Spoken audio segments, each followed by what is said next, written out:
a man I knew who was a monk said to me. He said, we all have dozens, at least a dozen and often dozens of mystical experiences every day, but we've been trained to ignore them all. Yeah. And that was like, he's right.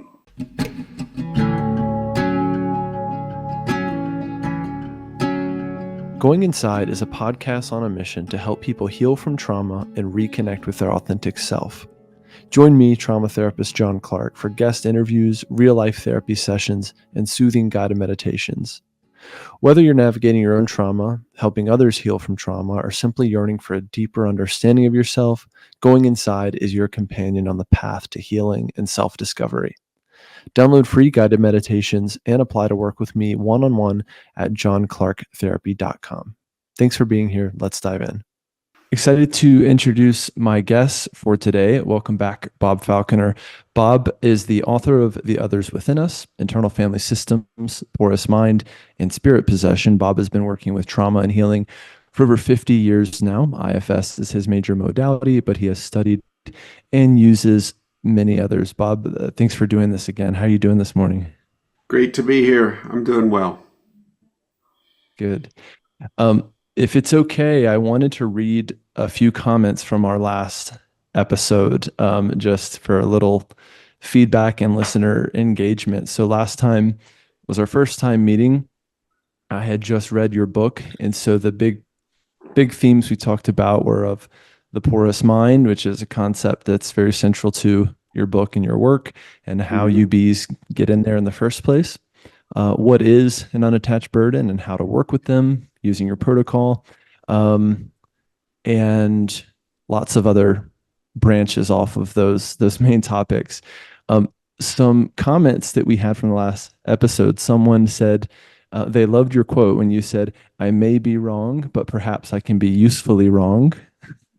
Someone said, "This changed my life." In other words, I think freed them up to say, it's okay to be wrong, but to push forward and to try. Someone else said, Bob's work is extraordinary. Hearing Bob talk about his own life, it was most appreciated. I know a lot of time, you talked a lot about your story last time. And then the last one, which I already shared with you, was someone said, I lost faith in IFS last year after my therapist said the model didn't support entities. This is the final missing piece of the jigsaw and has restored my faith in IFS. So hard to think of a higher compliment for your work perhaps, or that last episode, but curious your reactions to any of that stuff. Sounds great. Great. Usually the thing people get most triggered, excited, angry, upset about is the whole idea that there could be conscious, agentic, that is, beings with intention, intelligent beings sort of wandering around the noosphere. Yeah. And that is very, very upsetting to many, many people. And their response to their upset is to attack me. Yeah. So I'm getting used to that position. You've got lots of practice having things thrown at you, and yet you continue to forge ahead, which is wonderful. Without getting lost in the kind of politics of IFS, which is kind of not why we're here. I really want to talk more about you and your work.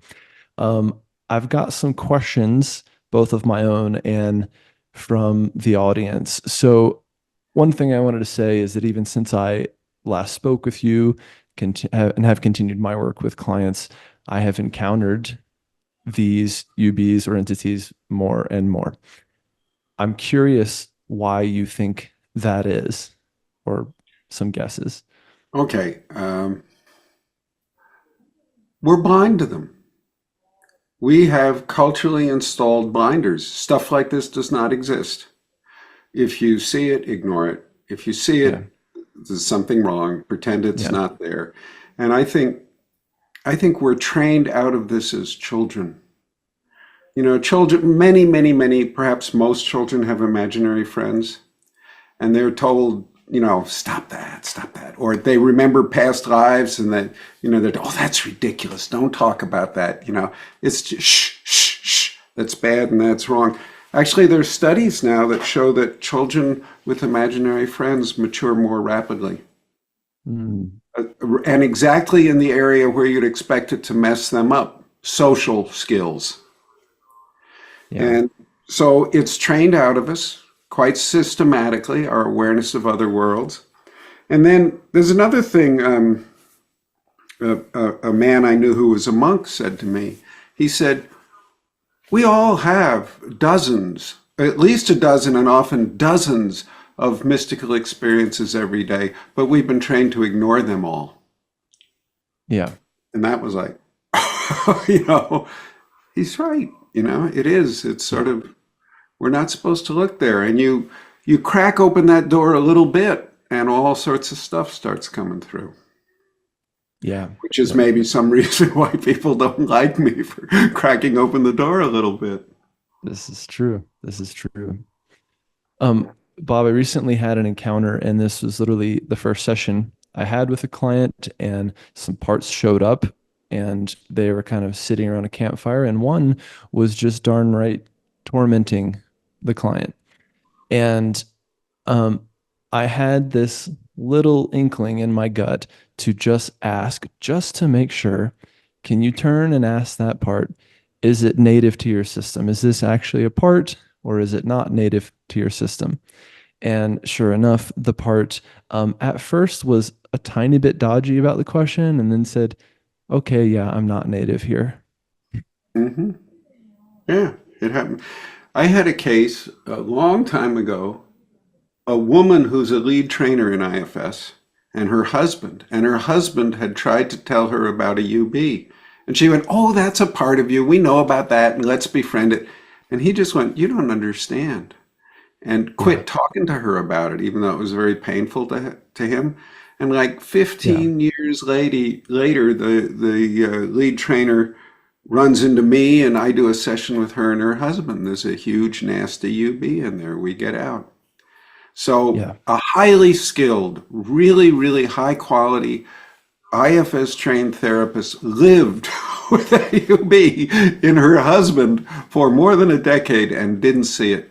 The training for us to not see, I like the phrase spiritual presence experiences. And that's from Tanya Luhrmann, the anthropologist. The training in us to ignore these things is incredibly strong and pervasive. Mm-hmm. Yeah. Can you say more about why you think that is? How many hours do you have, John? At least 3. For you, I got 3. Okay. I think in the West, we've developed what Tanya Luhrmann, that same anthropologist, calls the citadel model of mind. That our minds are these private, everything in here is private, it's our property, and nobody gets in here. It's all nicely contained in this bony structure, and it constitutes our identity. Now that looks strong from the outside, or at first glance, but it's not. It's incredibly brittle and therefore fragile. A person with that model of mind, like that's how it's supposed to be, hears one voice or has one vision, and they shatter. They go, my brain's broken. And our entire medical system backs them up. Yeah, your brain's broken. You need to take these meds for the rest of your life. It's a biological problem. All these images and visions have no meaning. It's just, sorry about your neurochemistry. You're damaged goods. Yeah. And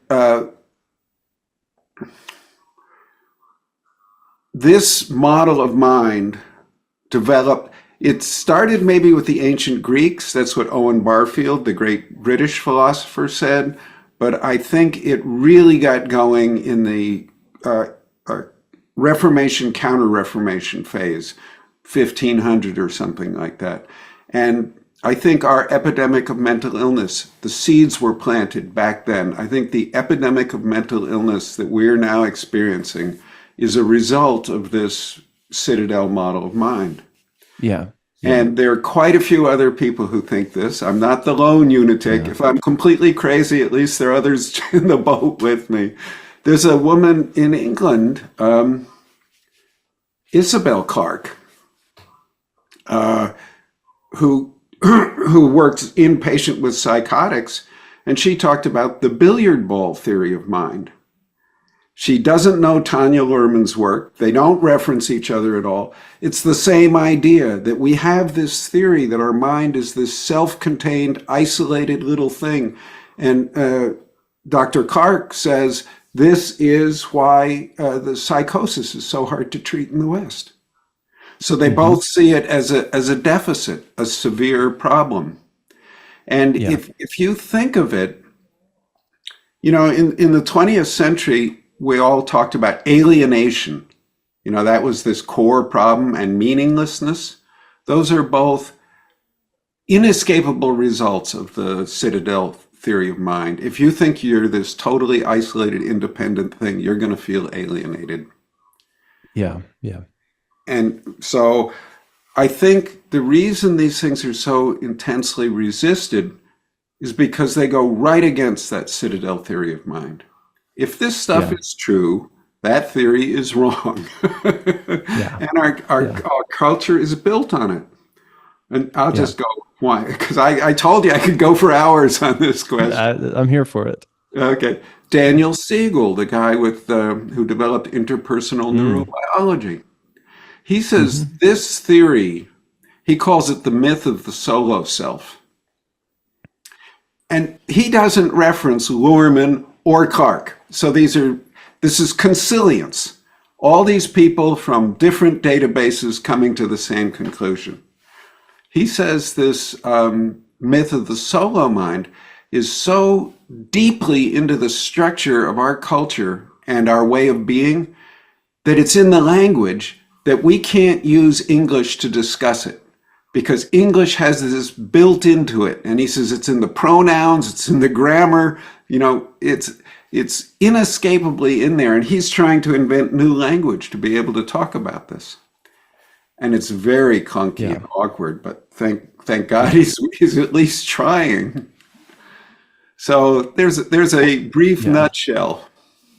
Yeah, that's great. And I know we touched on this a little bit last time, but you're already getting to one of my questions, which is kind of how we became so disconnected from our spirituality, how IFS at large can help us. And I'm seeing many of my clients and therapists that I work with, IFS helping them connect or reconnect to their spirituality. Now, when I look at your book focuses a lot on kind of the more sinister ways that the more sinister pieces of our spirit world and how to help. On the other hand, I find that a nice, natural, easy entry for a lot of people is this idea of self energy and what is self energy, and connecting that to their spirituality, whether it's self energy is kind of like chi, or it is the God image in me, or it's that feeling I get when I pray in church, or whatever it is. So can you just riff on that for a second as to like, how do you see self energy at this point in your career and having done this for so long, and how important is self energy in this work? I think self energy is a Trojan horse. It sneaks something in a way that looks sort of pseudoscientific and respectable. Yeah. And it's actually opening the door to God, which is a no-no in our culture, especially the academic culture. And you know, Dick has this idea that we have a self-energy that's like a particle, it's in us, and then there's this larger self-energy that's a field of self-energy. And I think it's very much like the Hindu idea of Atman and Brahman. Thou art that. The core of who you are, the spark of your being, is the great mind of the universe, or whatever. You know, I don't think we even have words for what that is. And so if you open to this spark in yourself, you will open to that great field of the one self. Yeah. Yeah. So yeah, that's beautiful. Mm-hmm. So I'm moving more and, I came into this, you're right, I don't like the name Unattached Burdens, but I think entities is more honest and direct. Dick hates the word entities because he's afraid it will be used to discredit IFS. And entities was invented as a word so we didn't have to talk about spirit possession. So there's this effort over and over again to sort of dumb this down, make it neutral, Anyway. Yeah. There's, I think in the West, we have a native shamanic tradition which has been ignored. And because it's been ignored, we go all over the planet looking, in jungles somewhere or anywhere for a tradition like this we can attach to. And I think the native shamanic tradition is most clearly represented in the Neoplatonic philosophers like Iamblichus, Porphyry, Plotinus. And they had this worldview that there's us, humans, down here, and then above us there's this realm they called the daimonic, the daimons. And these are semi-divine beings who we can relate to, and we can have relational, interactive ways of being with them.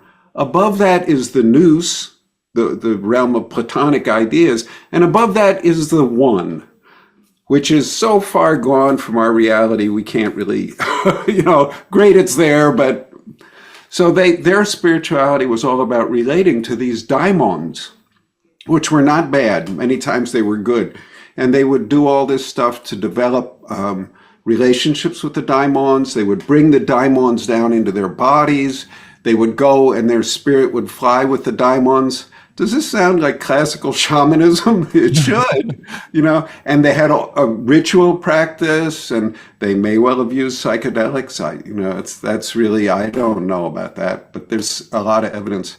I think this tradition continued in Europe until the witch hunt trials. The 1500s, they started burning a lot of people for being witches. And I think that was a fairly organized attempt to eradicate the last shamans from Europe. And it worked pretty well in Central Europe, not in Eastern Europe, and not in Ireland and Scotland. The fringes, something of that spirituality survived. I think that spirituality is all about relating to what IFS calls UBs and guides. Yeah. It's interactive and relational spirituality, love-based. Bhakti, as they call it in India. Mm-hmm. And I think we're starving for that in our culture. I think you're right. The first time I used the unburdening sequence with a client, my first thought was, oh, this is modern day shamanism packaged into something that the APA would say, cool, you're doing parts work, like inner child work. Great. So I get it, and I get why it is packaged that way. And again, I also see, the more I do this work, all these circles that surround IFS that get into this spirit world kind of work, whether it's spirit guides, unattached burdens, ancestor work, ancestor medicine. There's all these circles around it that people can either explore or not explore. So I think people can take as much or as little as they want from the model. I also wanted to say something I experienced since I saw you was working with an energy worker who does energy work, Reiki, quantum healing, all these things. And she walked me through, as her client, in table work, essentially an extraction process, which both had parallels to your protocol and also was different from your protocol. It was a more of a pulling out versus helping a part let go of the entity or the burden and encouraging it. But there were some real parallels there. So how is your protocol for working with UBs different from an extraction? Well, I want to hold, quote, my protocol really loosely. Okay. These are notes towards a method at best. And I know it's wrong, like, that quote you read at the beginning. I think the big difference from classical exorcism work is it's all compassion-based. Yeah. I think the vast majority of these spirit possession entities, whatever you want to call them, they're lost and they're clinging to the client out of desperation and Yeah. starvation. Yeah. And when you can, and they're paranoid as hell, so they're not exactly going to come, oh, help me. But they present as mean, nasty, hostile, all this stuff. Yeah. When greeted and worked with sincere compassion, they very often they want to go, they know they're in the wrong place, and they apologize for causing pain when they Right. leave. So it's very much compassion based and no force. Yeah. Yeah. Occasionally there's times when I've had to resort to force, but even then it's like tough love kind of force. Hmm. It's not this, the exorcism and screaming and whacking people over the head with the Bible or anything Yeah. like that. Yeah. Yeah. Um, that's really helpful. In your experience, Bob, do UBs are they do they always attach to a part, or when we look at it through a parts model, are they always attached to a part, or can they also just be kind of in there and having some sense of agency or bopping around? Okay. Tentatively, I would say they're probably always attached to a part, except when they're a UB that's been passed down through the family, when they're Okay. a legacy burden, and this is not uncommon. A family will harbor some kind of hostile energy and it gets passed down through the lineage. Now, those sometimes seem to just be in the person's entire system as opposed to attached to a specific part. But overwhelmingly, I would look for any parts who are attached to Yeah. that external energy and think they need it. Okay. My other question is, can they in fact be neutral? Because on one hand, I have seen and kind of met some of these entities or UBs that are quite malicious, quite sinister. My Reiki master called them little rascals. Um, one of them had a direct, the one we met at the campfire that I was mentioning had a direct implication for the client's pathology. So it made sense right away what that one is up to, right? Um, I've also encountered one or two that seem quite neutral. They're just kind of there, like in the corner, not doing much.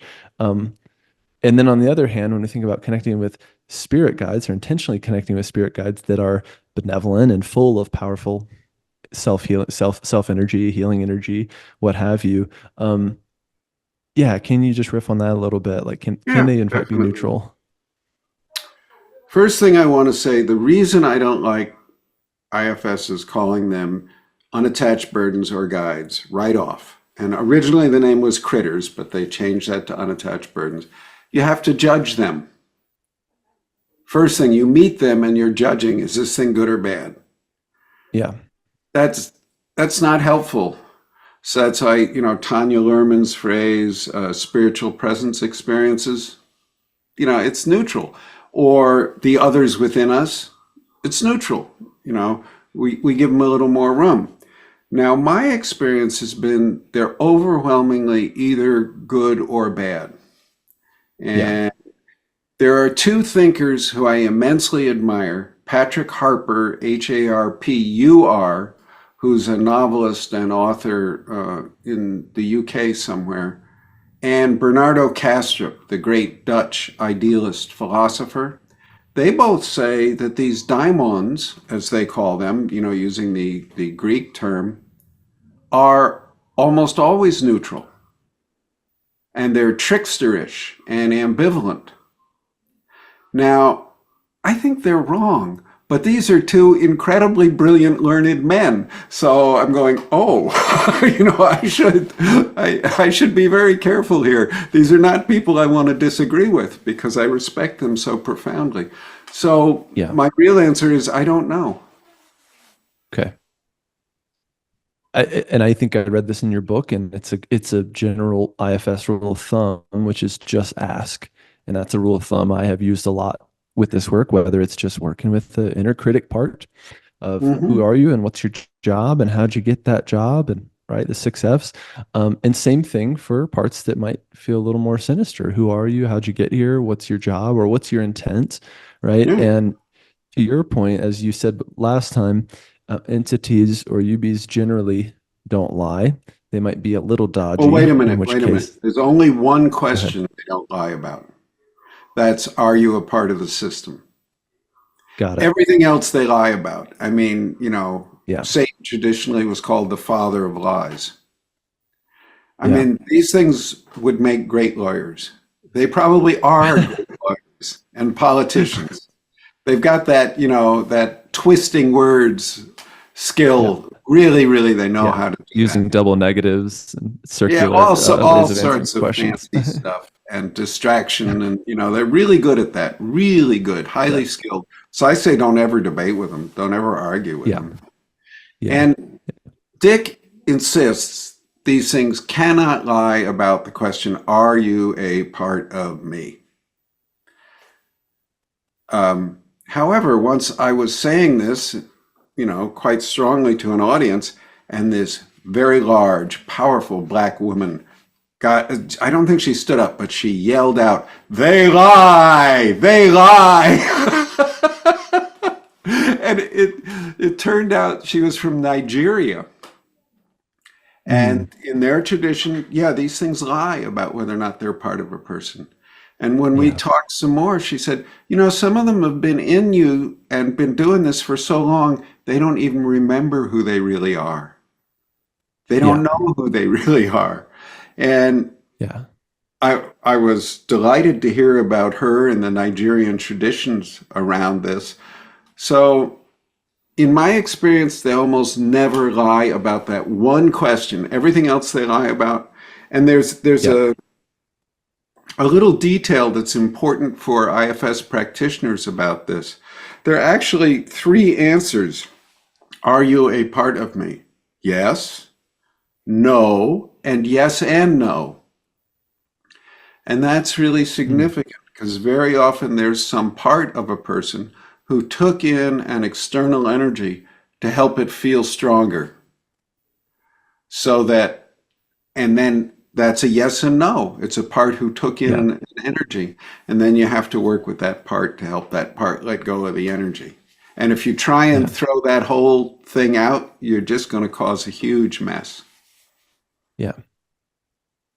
Two other pieces of information that I've been using in my own clinical work with this stuff is, like I mentioned before, my intuition, my gut, even if my gut is just, this part seems a little sketchy, let's just ask, or have the client just Mhm. ask, are you a part? And also relying on the client's intuition and their own reaction. In this case, the client was quite spooked by this part or this entity, more so than, let's say, meeting a harsh inner critic who's always on my back and always telling me I suck and all that. It's like, yeah, I kind of get that. Or parts that kind of sound like critical mom or critical dad or whatever. It's just they have these things seem to have a slightly different texture to them. Yeah, I am very, very leery about trusting the client's intuition because Mm, very often our client's system will be organized around hating one part of themselves. yeah, And so every other part in the system can be pointing their bony fingers and going, "That's not a part. Get that out of us. Get that out. Get that out." mm, So that's dangerous. yeah, And we have to really check with the thing itself by asking it, are you a part of the system? There's another mm, word I'm using a lot when we try and find out what these things are. The basic question is, what's your intention here? What are you yeah, doing? But I'm also asking more and more, what do you need? Because that's a more sort of compassionate question. So it opens up mhm, that doorway to a compassionate and helping relationship with these things. But also, I recently did a class on NVC and IFS, Marshall Rosenberg's nonviolent communication. And mhm, his whole system is based on an awareness of needs. and that Yeah. human needs, in his view, are actually great blessings. They're the doorway to our aliveness and our life force. And I don't think IFS has enough room in it for what Rosenberg calls needs and needs consciousness and how to function with this. So I'm playing more and more to how to get this, how to bring these two together. There's one guy I Yeah. know who he talks about exiles. He says their burdens are actually need deficits, Mhm. needs they never got met. So they're going around the world looking to try and get these needs met. So he's Yeah. turned the IFS idea of an exile into something that fits perfectly in NVC. So I Yeah. think there's some marriage can happen there that will produce really, really wonderful offspring. I think you're onto something. There's no doubt that a lot of IFS is mediating between two parties, right? Between two parts, between self and a part, self and an entity or UB, whatever it is, especially. And then we get into this kind of negotiation with an entity or UB, and trying to help it get where it's going, or be somewhere else except here, or not wreaking havoc on the client's life. So a lot of it feels like mediation, hearing from both sides, hearing what your intent is. Oh, sometimes you have the same intent, right? Two Mhm. parts that want the same thing for the system. Right? No bad parts. They generally want the same thing for the system. Yeah, a lot of it does feel like mediation and kind of coming to the table with whoever's here in a given session. So I think the NVC stuff is great, whether it's taking that and applying it to couples work and helping, two partners get along, or helping self and part or two parts or whatever it might be. So it makes a lot of sense to me. Mhm. Yeah. Yeah. Um, I can reference my list of questions unless you had something on the tip of your tongue. Oh, I had something, but it went out the back of my head. Okay. Sorry about that. It'll come That's come okay. back since It'll you're come porous. back. Yeah. Yeah. Um, so a question from Instagram was, can you release a UB on your own? Yes, very often. Okay. Some people do it totally physically. Dick Yeah. used to, he'd be going, dance is a traditional way of releasing UBs and very, very, very powerful, especially sort of the free form, conscious dance, ecstatic dance. Very, very powerful way of getting alien energies out of your body. Great. And I dance pretty much every day. Mm. And do you have to bring intention to that, or could you just dance and they happen to kind of fall off of you? I think both ways could happen. I Okay. know a guy who I have immense respect for, Peter Nielsen in Denmark, who's fairly prominent in the IFS world in Europe and Hmm. the Nordic countries. He's also a rolfer, and Yeah. sometimes he can get them out with his hands. Yeah. And I think there are energy workers who can do that too. There's no doubt about that. Yep. Yep. Yeah. Okay. Um, Another question from the audience, which we've kind of touched on this a little bit, but this therapist is saying how to proceed when you encounter a UB for the first time. And I know, yeah, we talked about this last time, but maybe just, a few seconds on that. Okay. The most important thing is to make sure it's not a part and to make sure it doesn't have a part with it. Like it's not riding on a part who still wants to connect to it. Then the second thing is when the client is no longer afraid of it and no longer has any parts who are afraid of it, it loses all power. So you just, with love and kindness and patience, you look for all the parts of the client who are afraid of it. Yeah. And, bring them in patiently and lovingly. Finding these parts who are isolated by the entity within is really the gold of this work. I know a lot of people who I've been training, they want to get all those parts out of the way so they can get to the UB and get it out. No, please.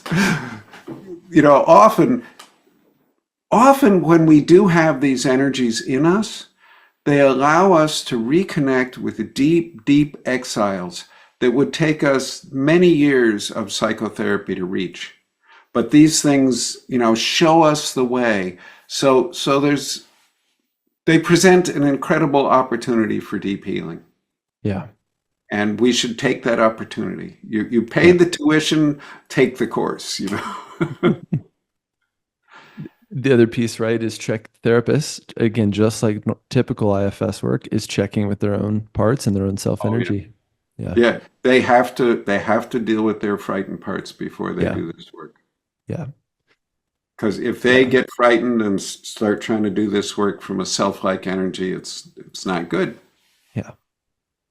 The C of courage of the 8 C's seems to be one of the most important ones, especially for this work. And Hmm.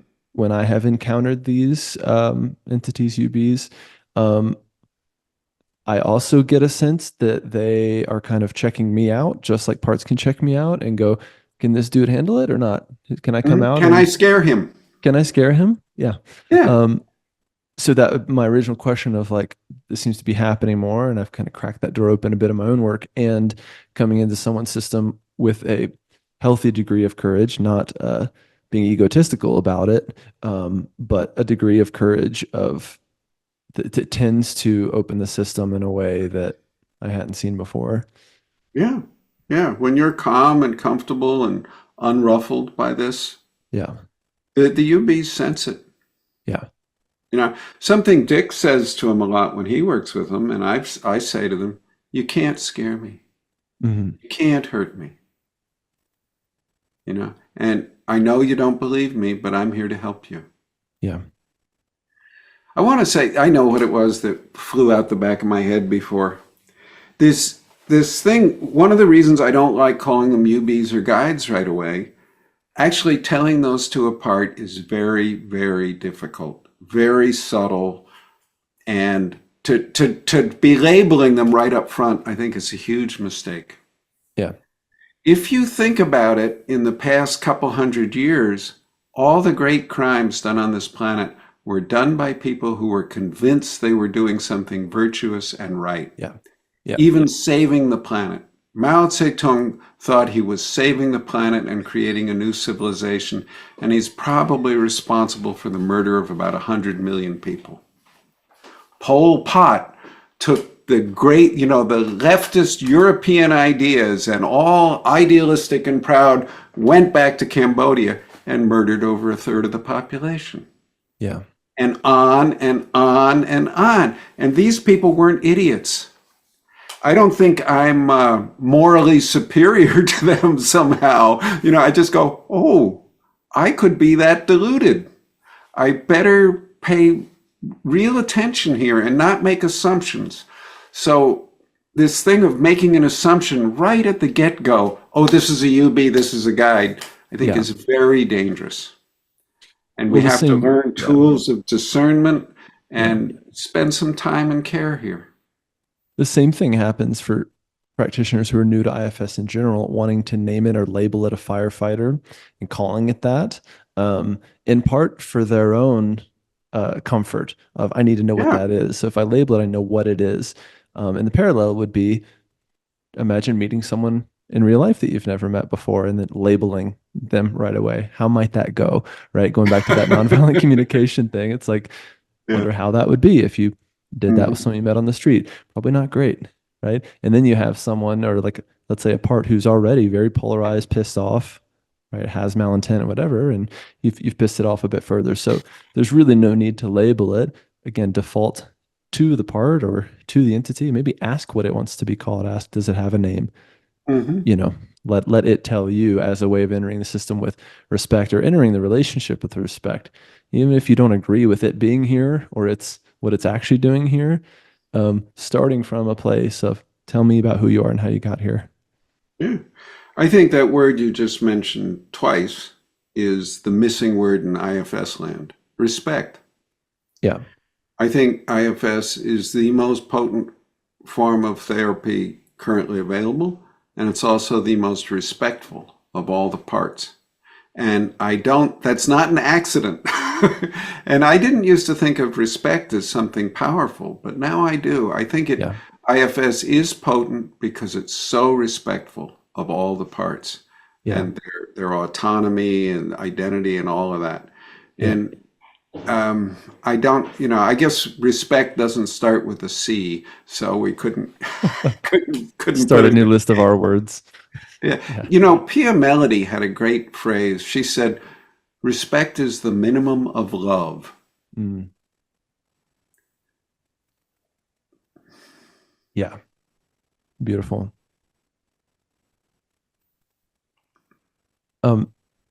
I can keep throwing questions at you, Bob. I have another one. This is again coming from my clinical work. I've actually been doing IFS demos here on this podcast, both audio and also they're on YouTube. And in a recent demo, we encountered what was a UB or an entity, and we walked it through probably about 80% of your protocol. I'll put your protocol in quotations by your request. And as we were getting toward the end, and the part or the entity was at first hesitantly, but then eventually willingly going and leaving, and actually on its own was going up toward the light, the sky, wherever it was going. Client was helping it do that. Things were actually going fairly smoothly. And then at the last second, this entity kind of got hesitant and came back and got scared and latched on to mom. And I'm not totally sure whether this was a part that just happens to look like mom. Mom was very critical and narcissistic, by the way. Or actually kind of mom's energy, or was this UB just kind of making an excuse to come back? But it came back, latched onto mom, and said it didn't want to leave because it was worried about mom. Was mom still alive? Yeah. Okay. Yeah. This could be a UB that was passed down as a legacy burden. And you might need to help clear it, have the client help clear it from the whole legacy, as you would do Okay. with a traditional legacy burden.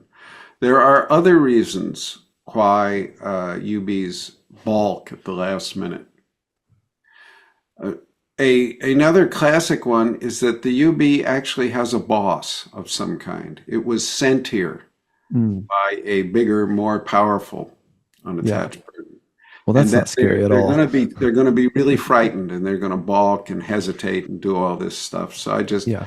I often just ask, did somebody send you here? Do you have a boss? And they usually, oh, I don't want to talk about it. We can't talk, they get all weird. And the therapist has to be okay. If you're struggling with the UB, are you really okay meeting its boss? Yeah. And Yeah. if the answer is not 100% yes, you don't want to be asking that question. Yeah.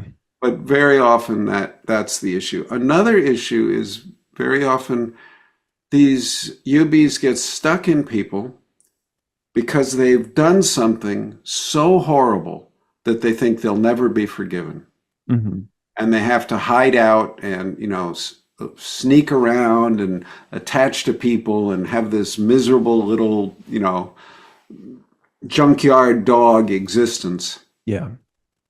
So that's another question. Did you do something so horrible you don't think you'll ever be forgiven? Yeah. A third reason why they go all the way up to they're almost gone, they want to go, but they don't. And this is from Korean shamanism. Very often they need to have their suffering witnessed before they can go. And that's why they're hanging around. Nobody saw the injustice. Nobody saw, I was raped and murdered. Nobody saw. So a really good question to ask, if your client's up for it, is, do you need your suffering witnessed before you can go? Wow. And even if the UB goes, no, I don't, the UB starts believing, oh, you actually are trying to help me. Yeah. You're real here about doing that. In Yeah. the Korean shamanic tradition, they're called mudong, among other names, manshin, there are a bunch of names. They're almost all women. But they believe these spirits stick around because their Han, which is an emotion somewhere between anguish and injustice, has not been witnessed. And that's how the Mudang get spirits out of people. They witness, they embody the spirit, they invite the spirit into them, and they express its needs, and the suffering is witnessed, and then the spirit can go on, it's freed. Yeah. So I found that that's a very interesting parallel to IFS's witnessing in regular unburdening. That's right. Yeah, and this shamanic tradition's 4,000 or 5,000 years old, so much for IFS being the first kid. Yeah. But I found that very, very helpful. This idea of witnessing the suffering of the That's great. spirit. Yeah. The other sticking point that happened in this demo, and I even thought about sending it to you for your feedback or to help break it down, even for the sake of this interview, is just like this.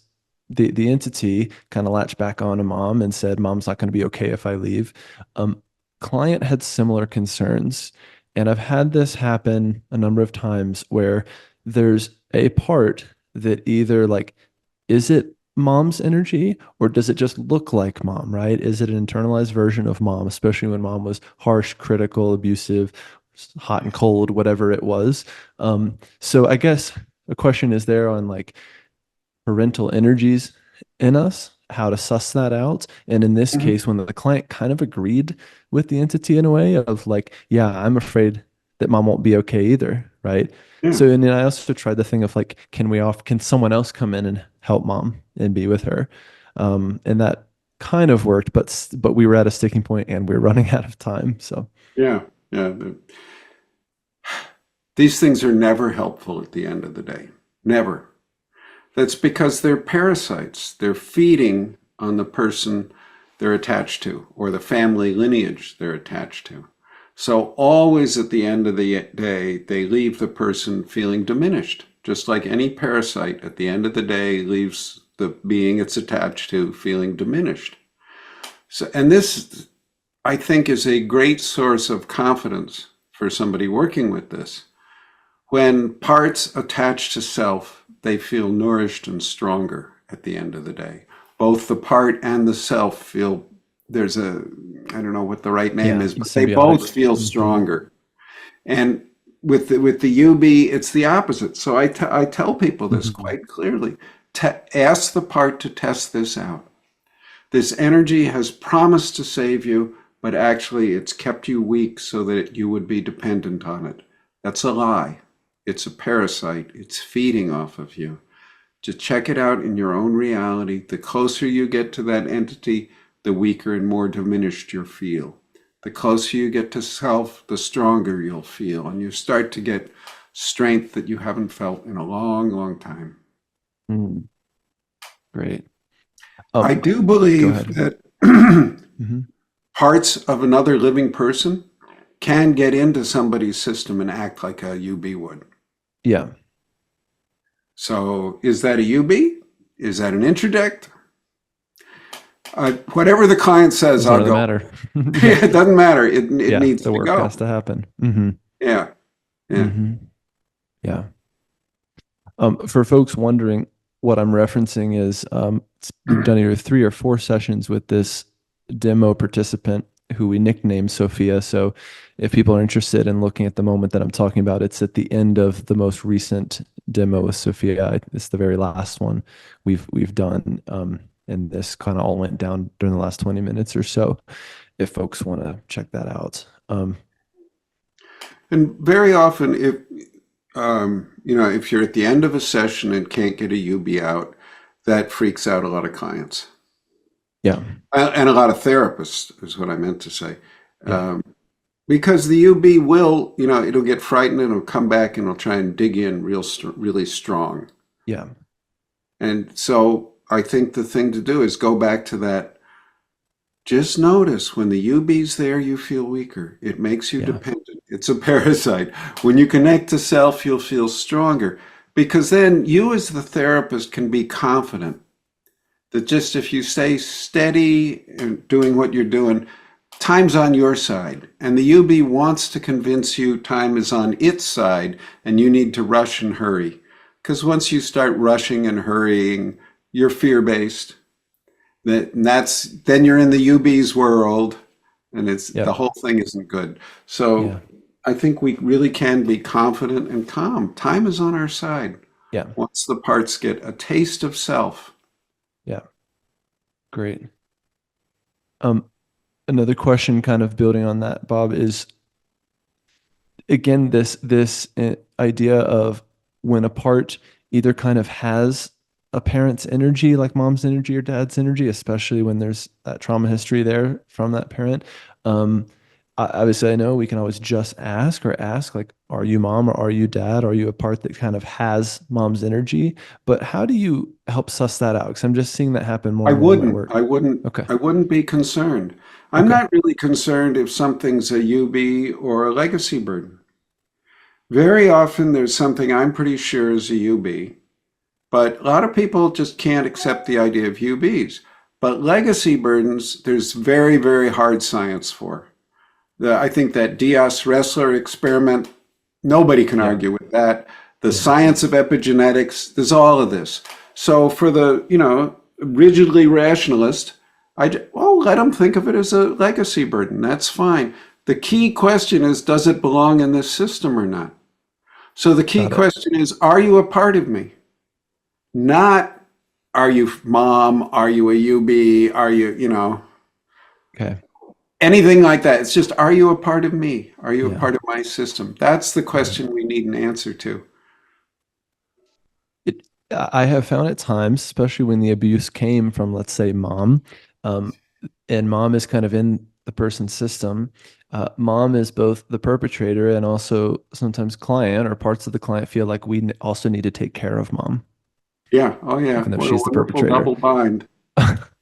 Classic poison thing to do. Yep. I want to mention something else because it's really, really important. I think the classical phrase for it is perpetrator introjects, but it isn't. If a child is being raped and beaten, who has all the power in the room with the child and the perpetrator? The perpetrator, right? So some very courageous part of the child often goes out, takes in some of the perpetrator's energy to try and get strong enough to protect the child. As a result of doing this heroic thing, the entire rest of the child's system hates it. So it's made this heroic sacrifice and it gets hated by everybody else in the system. Yeah. And most survivors of severe abuse have these kind of parts. So it is a terrible mistake to think of one of these as a UB. And it's quite subtle to make sure, that because they have intentionally taken in some of that energy. So this is a sort of a special case that requires extra care and caution. And these perpetrator introjects deserve a victory parade. Yeah. Yeah. You went and took on the worst possible thing in your universe to help us survive. Yeah. And usually it's a more classical kind of unburdening they need, not a UB. They might have a UB on them, but that's something to really be careful about when there's abusive parental energy in a person's system. And of course, the real life implication for this often is the person acts out that perpetrator energy. And so you get these headlines. And in fact, I watch a lot of these crime shows more and more. People that are sexual perpetrators or sexually assaulting children, teenagers, or whatever, of course, have that trauma history themselves. There's even a rise right now, for whatever reason, of women and especially female teachers who are sexually assaulting their students, children. I'm not so sure about that. It just could be we're reporting it more. That, of course, yeah. We used to pretend women don't abuse children. Yeah. When I was being trained, that doesn't happen. Yeah. Yeah. Well, So, there's a paper trail for all of it. To your point, it could very well be that it's being reported more, and when it happens on Snapchat, and then the kid shows their parent a screenshot or whatever, it's like, okay, now this whole thing is exploding. And a lot of times, these people, or lately women who are kind of getting caught, have the appearance of a perfectly competent, well put together, you know, teacher loving in mother, person and loving mother. Yeah, or even church a going. mother of children. Yeah, of their own children. So, yeah, Yeah. I think, yeah. uh, you ever heard of Lloyd DeMause? No. Demause, I think. He wrote he he wrote a book called The History of Childhood, or he edited that, and he wrote quite a few other books, Psychohistory and a bunch of others. He studied childhood worldwide. Childhood sexual abuse happened everywhere. Tribes, traditional cultures, all over the place. The classical world, we just ignored the hell out of it. Hmm. He even thinks his big theory is that he says he could predict the political structure of a country by examining the child rearing practices a generation earlier. Mm. And he did a lot of work on the child rearing practices in Germany around the turn of the 1900s. And he says this predicts the rise of the Nazis very clearly. Mm. And Mm. I think his work and the people who followed him show clearly that this is a worldwide problem and that it's been around, and it's more a matter of what gets reported. Yeah, no doubt. Yeah. Of course, Mhm. his work is largely ignored because it's so, if you don't like somebody's ideas, you just pretend they're not there. Yeah, they're very inconvenient, that's for sure. Mhm. Yeah. And yet very important to bring this stuff into the light, and also important to, as a mental health professionals, quote unquote, to talk about how we might treat some of these folks that want help, right? Or these teachers. So I've been thinking about that lately. If this woman was my client, what would I how might I help her? So Mhm. um maybe just a few more minutes of our time left, Bob. I guess anything that feels left unsaid, anything that you're kind of super jazzed about right now in your work, or anything that's up ahead for Yeah, you, anything that you really want community to hear right now. I'm moving more and more into explicitly spirit-based work. And, Yeah. I sort of came at this whole subject from the underbelly. Not by choice, it was what was put in front of my face, and there came a point where I just can't ignore this, and I really need to investigate it. And even though it was very unpopular in the IFS world, I went Mm. ahead, did the book, and still there are a lot of people who sort of pretend I don't exist. Eh, that's okay. But more and more, I'm moving to the sunny side of the street and welcoming in spirit. And how do we connect with spirit? What are our blocks to spirit? And a question I'm asking myself and I'm talking about more and more is, I don't think a connection to spirit is of any value unless it can go with you into the deepest realm of hell you have ever experienced, the worst of your suffering, and will it be for you there? There was a rabbi who said after the Holocaust, we should never pray unless it's a prayer we could say in the presence of burning children. And that man found a way to pray, to say something from his heart to connect to spirit in the presence of burning children. Mm. In the recent torture death of millions of his people, how do you pray then and there? How do you connect to spirit there? And if you can't do it there, it's worthless. It's not worthless, but I mean, that's where it counts. Mm. So how do we make those kind of connections? How do we find those kind of connections? Yeah. And our clients who've been deep in psychosis, despair, multiple suicide attempts, spirit's of no help to them unless it goes right down into the deepest hell realms with them. Mm. I think they have every right to ask that and to be given help in finding a way to make a connection with spirit, which will go there with them. Mm. So that's more and more the direction I'm moving in, what I'm focusing on.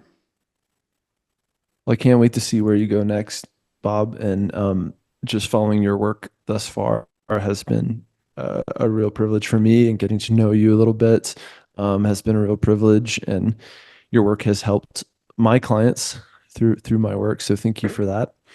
And I also appreciate the freedom to adapt it and to do it my way, and to improvise and bring that sea of creativity into the framework that you've offered to help get us started. So I really appreciate the humility that you continue to bring into this. Mm-hmm. Yeah, I'm a beginner. The message I get when I talk to spirit on your planet, you're all in kindergarten. Most of you are still in Yeah, diapers. yeah. And Let me know when you what I get need to out of know. kindergarten into first grade, birds will come and land on your shoulder. The deer will come up and let you pet them. Stuff like that. You're still in kindergarten. Get over yourself. Yeah, yeah, yeah, yeah. Which is also in a way antithetical to where a lot of our field of psychology and psychotherapy started out, of the blank slate sitting on the opposite side of the couch, the client staring at the ceiling, and the therapist or the analyst eventually offering some epic interpretation of why Mhm. you're so screwed up, and not to mention the ivory tower and all these pieces that where therapists still hold and often abuse that power. So it's never lost on me that like those are still our roots of psychology, and it wasn't that long ago that No, that was the model, and a lot still of people doing therapists it. that's still the model. Yeah, Yeah, yeah, that's terrible. It causes more damage than good. The history of modern psychotherapy should cause us all great humility. It's appalling. and alarm. Yeah. Yeah. I I spent 2.5 years, Bob, helping a client undo the damage that an analyst did to her, all the way down to, and I have never seen this in my career, a literal unraveling of self, to the point Mhm. where she was suicidal, wanted to kill herself. And even if you were to ask her, "What's your favorite color?" she wouldn't know.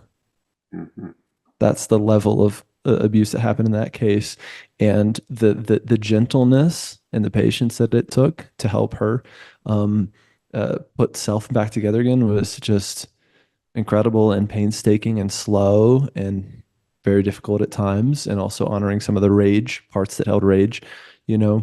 And in this client, it was incredible. So yeah, it's not lost on me, and I think that what's important is that we just thoughtfully question where all this stuff comes from, or these ideas come from, or even for me, I question where IFS comes from. And I did that on burning for the first time. I'm like, wonder where that protocol came from. Um, so yeah, just thoughtfully questioning kind of what we're using, and having that humility of, here's some things we know and we think work, and really honor the client system, and honor that self actually does know, and we're helping clients connect to self at all costs. And also, there's a lot we don't know, and that humility is critical. Yep. Yep. We don't have any final answers. Yeah. Bob, anything you want to say, like anything you want to plug, so to speak, in terms of what you're up to now, your offerings, how you help people, whether it's Oh, clients or therapists I alike, guess the big thing or you're is just too my damn busy? website, robertfalconer.us, all one word, Robert Falconer, because everything I've got is listed there. I've got a ridiculous number of projects. I've got a book on Swedenborg, Emanuel Swedenborg in IFS that'll be coming out end of this year, early next. I've got, I'm working on 3 other books simultaneously, which is a definition of insanity. Um, so I'm very busy. I love it. I'm old.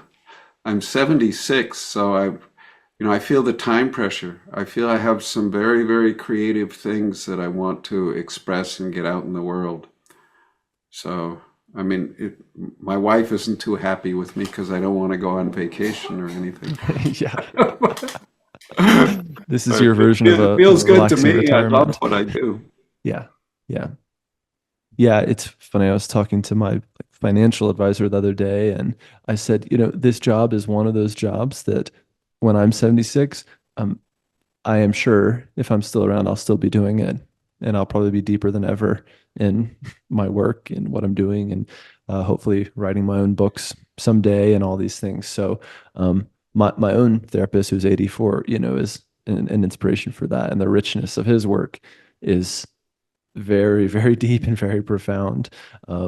So I'm also grateful to this profession, and that we can keep doing it, and that the richness comes over time and over decades of doing this. And again, that humility piece is just huge, to continue the learning and continue to bring what we think we know to clients and to the work. So, yeah, Bob, thank you again for doing this. I really appreciate it. Thanks for, glad we got the scheduling thing figured out. That's always an adventure. And, yeah, if folks are interested, you can also watch the first interview I did with Bob. That was a while back. You can look for that on the feed, whether it's Spotify, iTunes, or over on YouTube. And then maybe next time, I'd love to have Bob back again. We can bring even more questions, or maybe have a demo. Who knows? We can get creative with it. But Bob, thank you again for doing this, and please keep in touch. Okay, you're welcome. Good talking with you. Bye-bye. Thanks, Bob. Bye-bye. Thanks for listening to another episode of Going Inside. If you enjoyed this episode, please like and subscribe wherever you're listening or watching, and share your favorite episode with a friend. You can follow me on Instagram, YouTube, and TikTok at John Clark Therapy, and apply to work with me one-on-one at johnclarktherapy.com. See you next time.